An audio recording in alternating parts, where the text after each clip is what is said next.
Hello student, इस video के अंदर हम समझते हैं चैप्टर नंबर 5 जिसका नाम है ऊष्मागतिकी थर्मोडायनेमिक्स। दोस्तों, इसके हम क्वेश्चन आंसर को समझते हैं।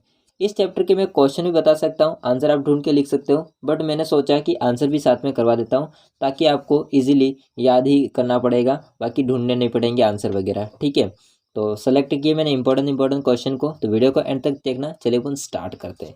दोस्तों, हम बात कर लेते हैं क्वेश्चन नंबर फर्स्ट, जो है सीवी सीपी से आप क्या समझते हैं। तो सीवी सीपी का क्या मतलब होता है? क्वेश्चन नंबर फर्स्ट, सीवी और सीपी से आप क्या समझते हो? तो दोस्तों, यहाँ पर सीवी सीवी का मतलब क्या होता है? देखो, वी का मतलब होता है यहाँ पर आयतन, मतलब वॉल्यूम।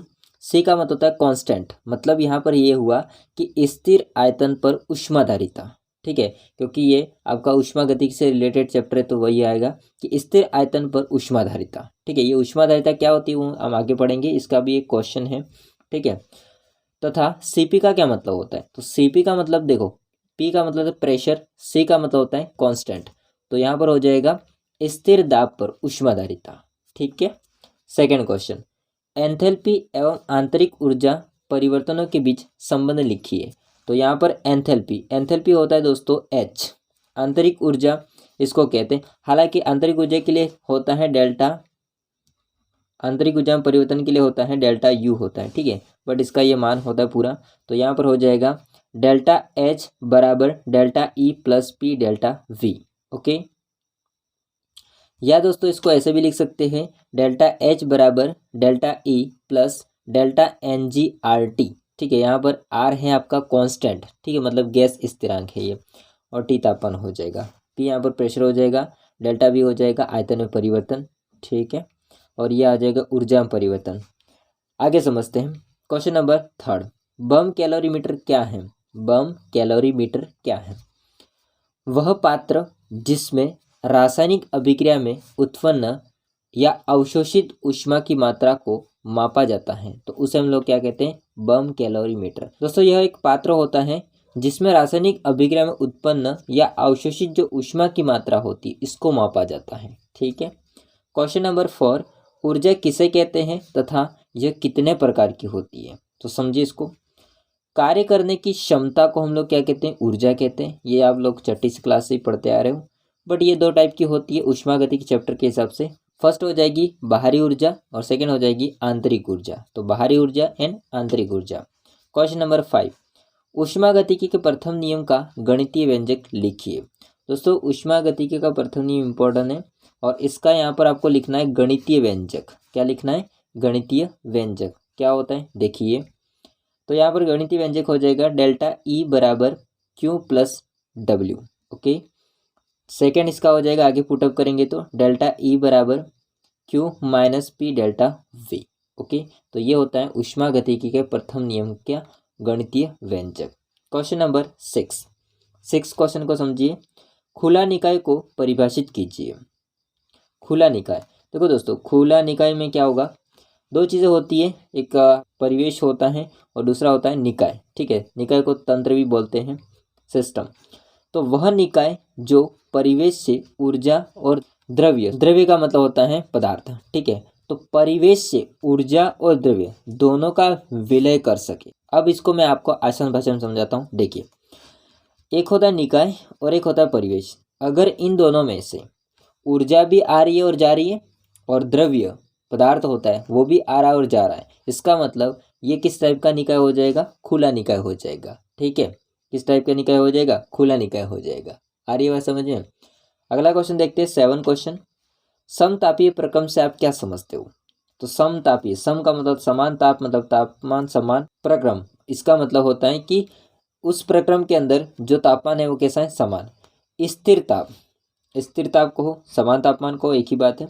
स्थिर ताप पर किया जाने वाला प्रक्रम समतापीय प्रक्रम कहलाता है। मतलब कि प्रक्रम के अंदर तापमान को स्थिर रखा गया है, समान रखा गया है। ठीक है, यदि आप लोग चाहते हो तो 7 क्वेश्चन तक आप लोग स्क्रीनशॉट ले सकते हो। दोस्तों, आगे क्वेश्चन को समझते हैं। 8वां क्वेश्चन, उत्क्रमणीय प्रक्रम से आप क्या समझते हो? देखो, उत्क्रमणीय तो आपने सुना ही भी होगा। ठीक है, उत्क्रमणीय मतलब अपनी प्रारंभिक अवस्था में वापस आ जाता है, वो वाली चीज़ है। प्रक्रम से आप क्या समझते हो? समझते हम लोग, यदि किसी प्रक्रम में प्रक्रम चलाने वाले बल की मात्रा विरोधी बल मात्रा से अत्यंत सूक्ष्म मात्रा में अधिक हो। इसका कहने का मतलब ये है कि ऐसा प्रक्रम जिसके अंदर चलाने वाला जो बल है उसकी मात्रा विरोधी बल की मात्रा से अत्यंत सूक्ष्म मात्रा से अधिक है। फिर हम लोग क्या करेंगे, अगर इसकी अधिक है तो जो अपना विरोधी बल है उसकी मात्रा को हम थोड़ा इंक्रीज कर देंगे, बढ़ा देंगे। मतलब कि विरोधी बल की मात्रा अत्यंत सूक्ष्म बढ़ा देने से फिर दोनों बराबर हो जाएंगे। तो फिर आपका प्रक्रम कैसा हो जाएगा, उत्क्रमणीय हो जाएगा। कैसा हो जाएगा, उत्क्रमणीय हो जाएगा। उत्क्रमणीय हो जाता है तो ऐसे प्रक्रम को हम क्या कहते हैं, उत्क्रमणीय प्रक्रम कहते हैं। आ रही बात समझ में। अगला क्वेश्चन नंबर हो जाएगा 9th, ऊष्माधारिता को परिभाषित कीजिए। तो ये क्वेश्चन आ गया आपका ऊष्माधारिता वाला। ठीक है, ऊष्माधारिता क्या होती है, देखिए किसी निकाय या द्रव्य के ताप को 1 केल्विन बढ़ाने के लिए जितनी ऊष्मा की आवश्यकता होती है उसे उस निकाय की ऊष्माधारिता कहते हैं। इसका कहने का मतलब ये है कि यदि हम लोग किसी भी निकाय या द्रव्य के तापमान को लगभग हम 1 केल्विन, आ रही बात समझे, 1 केल्विन को अगर बढ़ाने के लिए हम जितनी ऊष्मा की आवश्यकता होती है, यानी कि जितनी ऊष्मा हम लोग देते हैं, तो उसको हम क्या बोलते हैं दोस्तों, ऊष्माधारिता कहते हैं। ठीक है, उस निकाय की ऊष्माधारिता को C से प्रदर्शित करते हैं। तो C बराबर हो जाएगा Q बाय डेल्टा T होता है, बट डेल्टा T को हम लिख सकते हैं T2 माइनस T1। क्या लिख सकते हैं, T2 माइनस T1, क्योंकि ये होता है तापमान में परिवर्तन। ये हो जाएगा अंतिम तापमान, ये हो जाएगा प्रारंभिक तापमान। ओके, अगला क्वेश्चन हो जाएगा 10th, चक्रीय प्रक्रम पद को समझाइए। चक्रीय, देखो चक्रीय का मतलब होता है उसी अवस्था में वापस आता है। ठीक है, तो वो चीज़ है पुनः उसी प्रारंभिक अवस्था में आ जाता है। मतलब कि वह प्रक्रम जिसमें निकाय विभिन्न परिवर्तन से गुजरता हुआ पुनः अपनी प्रारंभिक अवस्था में आ जाए, तो ऐसे प्रक्रम को हम क्या कहते हैं दोस्तों, चक्रीय प्रक्रम कहते हैं। वह प्रक्रम जिसमें निकाय विभिन्न परिवर्तन से होकर गुजरता है और अपनी प्रारंभिक अवस्था में वापस आ जाता है, तो उसे हम क्या कहते हैं दोस्तों, चक्रीय प्रक्रम कहते हैं। ठीक है, तो यदि आप लोग लेना चाहते हैं स्क्रीनशॉट तो यहाँ तक ले सकते हो दोस्तों। क्वेश्चन नंबर हो जाएगा 11, हेंस का नियम क्या है। तो हेंस का नियम क्या कहता है, इसको समझते हैं हम लोग। देखिए, इस नियम के अनुसार यदि किसी रासायनिक अभिक्रिया या परिवर्तन को एक या अनेक पदों में 2 या 2 से अधिक विधियों द्वारा संपन्न किया जाए, तो संपूर्ण परिवर्तन में उत्पन्न या अवशोषित ऊष्मा की मात्रा समान रहेगी, चाहे परिवर्तन किसी भी ढंग से किया जाए। तो वो होता है हेंस का नियम। इसको एक बार वापस पढ़ लेते हैं।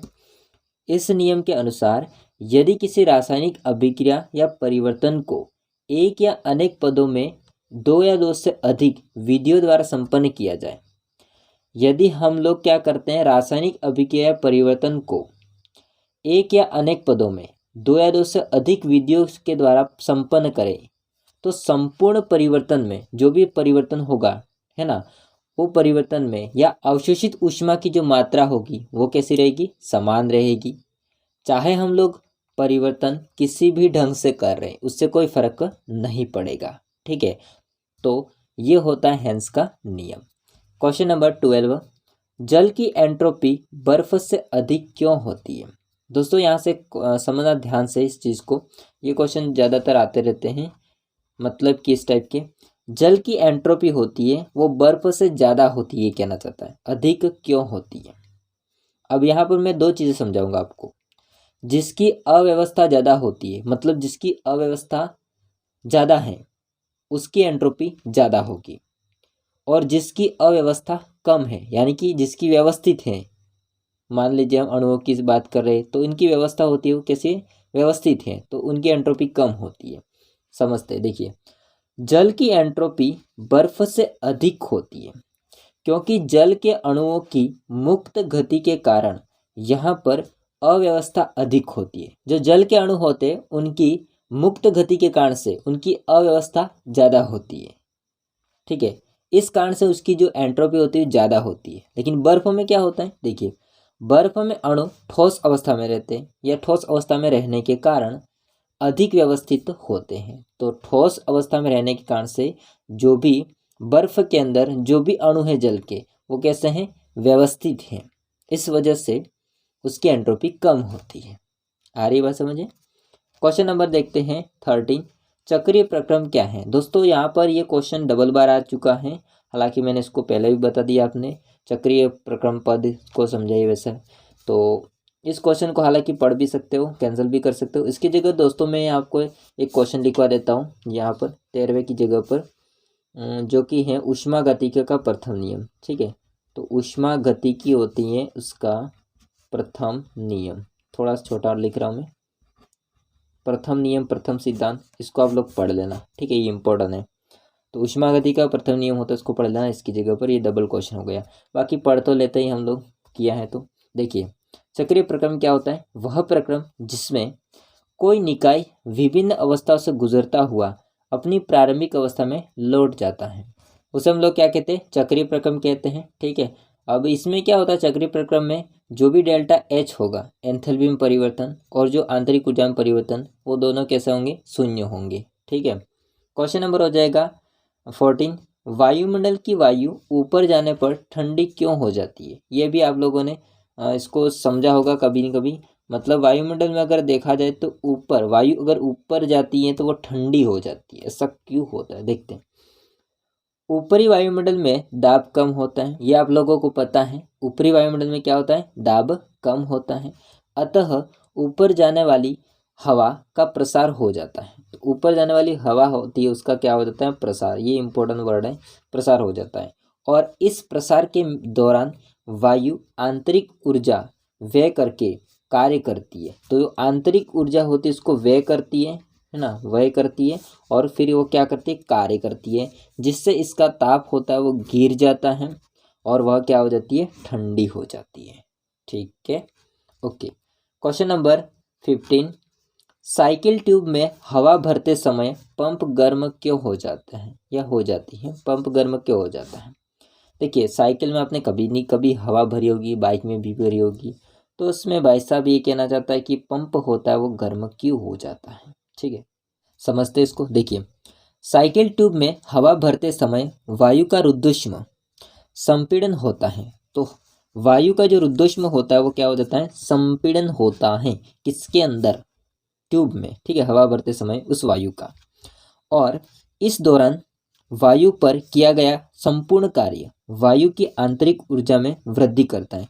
फिर हमने क्या किया है, संपूर्ण कार्य किया है किस पर, वायु पर। तो भाई साहब उसमें जो आंतरिक ऊर्जा है इसमें क्या हो जाती है, वृद्धि हो जाती है, जिससे वायु व पंप का जो ताप होता है वो बढ़ जाता है।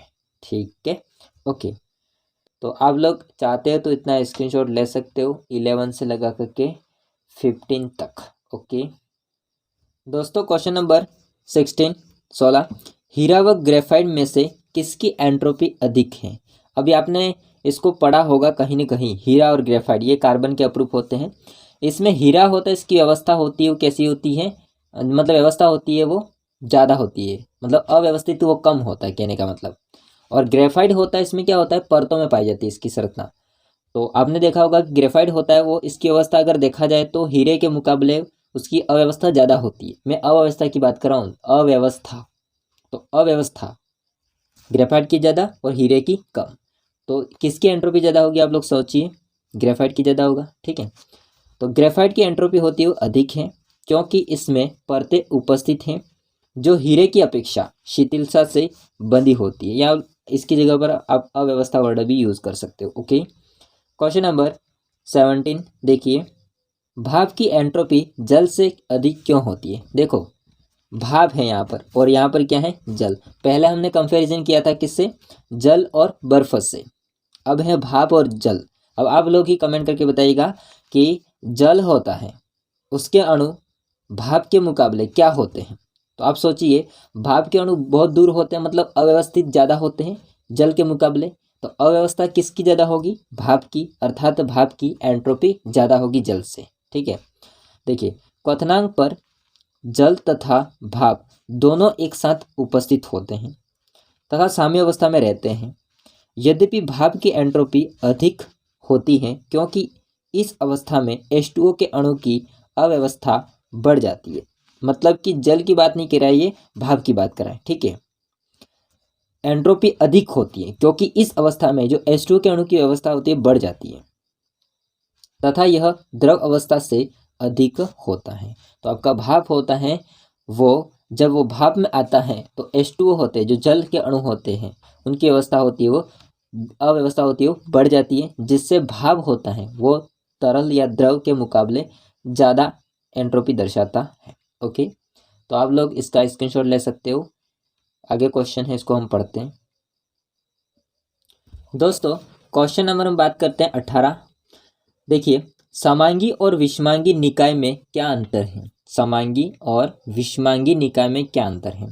तो देखिए, समांगी निकाय का क्या मतलब होता है? जब किसी निकाय में उपस्थित सभी द्रव्य मतलब पदार्थ समान प्रावस्था में हो। किसी भी निकाय में उपस्थित सभी द्रव्य समान प्रावस्था में हो, ठीक है, या रासायनिक संगठन एक जैसा हो, समान हो, ठीक है, तो उसे हम लोग क्या कहते हैं? उस निकाय की वह निकाय समांगी निकाय कहलाता है। उदाहरण की अगर मैं बात करूंगा तो नमक का जलीय विलयन, ठीक है, जल के अंदर घोल दो नमक तो ये बन जाएगा नमक का जलीय विलयन। देखिए, विषमांगी निकाय का क्या मतलब होता है? यदि किसी निकाय में दो या दो से अधिक प्रावस्थाएं हो, सिंपल, जैसे हम बात कर लेते हैं बर्फ व जल का मिश्रण, ठीक है, तो बर्फ व जल का जो मिश्रण होता है वो विषमांगी निकाय जैसा होगा, ठीक है, विषमांगी निकाय कहलाता है। क्वेश्चन नंबर बात करते हैं 19 की। Q तथा W से आप क्या समझते हो? इनमें क्या संबंध है? तो Q का क्या मतलब होता है, W का क्या मतलब होता है, इससे आप क्या समझते हो, उसके मध्य क्या रिलेशनशिप है, इसको समझते हैं हम लोग। देखिए, Q तथा W दोनों ही बीजीय राशियां हैं, दोनों के दोनों को कैसी है? बीजीय राशियां हैं। अब इसमें समझना, जो आपका Q होता है वो निकाय द्वारा अवशोषित ऊष्मा है। सिंपल अगर कहा जाए तो Q क्या होता है? ऊष्मा होता है, लेकिन यहाँ पर इंपॉर्टेंट बात यह है कि निकाय द्वारा अवशोषित की गई ऊष्मा है। W को हम लोग कार्य बोलते हैं, लेकिन ये निकाय द्वारा परिवेश पर लगाया गया या किया गया कार्य है। तो हम कह सकते हैं निकाय के द्वारा परिवेश के ऊपर किया गया कार्य W है। तो ये तो आपको समझ में आ चुका है कि Q क्या है भाई? तो Q है निकाय द्वारा अवशोषित ऊष्मा है, और W क्या है? निकाय द्वारा परिवेश पर लगाया गया या किया गया कार्य है। अब इनके मध्य हम संबंध को समझते हैं, लेकिन वो भी संबंध किसके आधार पर समझते हैं? ऊष्मागतिकी के प्रथम नियम के आधार पर समझते हैं। और दोस्तों, मैं यहाँ पर माफ़ी चाहता हूँ कि ऊष्मागतिकी का प्रथम नियम का क्वेश्चन मैंने नहीं बताया है, बट आपको मैंने पहले समझा दिया है। जो चक्रीय प्रक्रम 2 बार लिख दिया उसकी जगह पर आप लोग ऊष्मागतिकी का प्रथम नियम होता है उसको याद कर लेना। ओके, देखिए, निकाय द्वारा अवशोषित ऊष्मा अर्थात हम लोग कह सकते हैं Q, ठीक है, इसको क्या बोल सकते हैं? Q बोल सकते हैं। निकाय की आंतरिक ऊर्जा में वृद्धि, तो आंतरिक ऊर्जा को हालांकि इसको हम लोग डेल्टा U से भी दर्शाते हैं परिवर्तन के लिए या वृद्धि, तो हालांकि U भी कर सकते हो, प्लस निकाय द्वारा किया गया कार्य अर्थात W, ये तो आपने अभी देखा है, ठीक है, तो ये हो जाएगा इनके मध्य रिलेशनशिप, ठीक है। अब हम लोग एक क्वेश्चन लास्ट है, इस बड़ा क्वेश्चन है, इसको समझ लेते हैं, हालांकि ये भी बड़े ही क्वेश्चन है, स्क्रीनशॉट ले लीजिए अगर लेना चाहते हो तो आप लोग। दोस्तों लास्ट क्वेश्चन है 20वां, अवस्था फलन पद को समझाइए। अवस्था फलन पद को समझाइए। देखिए, क्या होता है अवस्था फलन पद? निकाय के गुण जिनके मान निकाय की अवस्था पर निर्भर करते हैं। ध्यान से समझना, निकाय के जो भी गुण होंगे वो जिनके मान होंगे, ठीक है, निकाय के गुण के जिनके मान निकाय की अवस्था पर निर्भर करते हैं, ठीक है, तो इसको हम लोग क्या बोलते हैं? अवस्था फलन कहते हैं। अब इसमें हो सकता है तापमान, दाब, आयतन, एंथैल्पी, एंट्रोपी S, आंतरिक ऊर्जा U, मुक्त ऊर्जा, इसमें G अथवा A से प्रदर्शित करते हैं इसको, मौलों की संख्या, हालांकि इसको N से प्रदर्शित करते हैं मौलों की संख्या को, आदि ऊष्मागतिक फलन या फिर अवस्था फलन है। तो ये सारे क्या होते हैं? अवस्था फलन या ऊष्मागतिक फलन होते हैं। अवस्था के किसी फलन में परिवर्तन केवल उसके प्रारंभिक तथा अंतिम अवस्था के फलन के मानों पर निर्भर करता है, जो कि इस प्रकार से नीचे दिया गया है। तो जो भी आपका अवस्था फलन है वो दो चीज़ों पर डिपेंड करता है, एक तो प्रारंभिक और दूसरा अंतिम। ओके, तो अवस्था फलन है जो कि आपका डेल्टा एक्स, अवस्था फलन को दर्शाते हैं डेल्टा एक्स से। तो अवस्था फलन होता है वो दो बातों पर डिपेंड करता है, एक तो उसकी अंतिम अवस्था फलन x2 मानेंगे इसको, और प्रारंभिक अवस्था फलन जिसको x1 मानेंगे, अर्थात हम इसको लिख सकते हैं कि डेल्टा x बराबर x2 माइनस x1 अर्थात अंतिम अवस्था फलन माइनस प्रारंभिक अवस्था फलन। ठीक है, आगे समझते हैं। देखिए, जहाँ x कोई अवस्था फलन है तथा x1 प्रारंभिक अवस्था या अवस्था फलन 1 में तथा x2 अंतिम अवस्था फलन या अवस्था 2 में अवस्था फलन है। तो आपने समझा इसको, x1 प्रारंभिक अवस्था या अवस्था फलन 1 में और दूसरा x2 होता है अंतिम अवस्था या फिर अवस्था 2 में अवस्था फलन है। तो ये था आपका अवस्था फलन पद क्या होता है वो। ठीक है, तो सारा आपको समझ में आया होगा। बाकी कुछ भी डाउट है तो कमेंट करके बताइएगा। वीडियो अच्छा लगा हो तो लाइक करना, चैनल को सब्सक्राइब नहीं किया तो कर देना। मिलते हैं नेक्स्ट वीडियो में, तब तक के लिए जय हिंद, वंदे मातरम।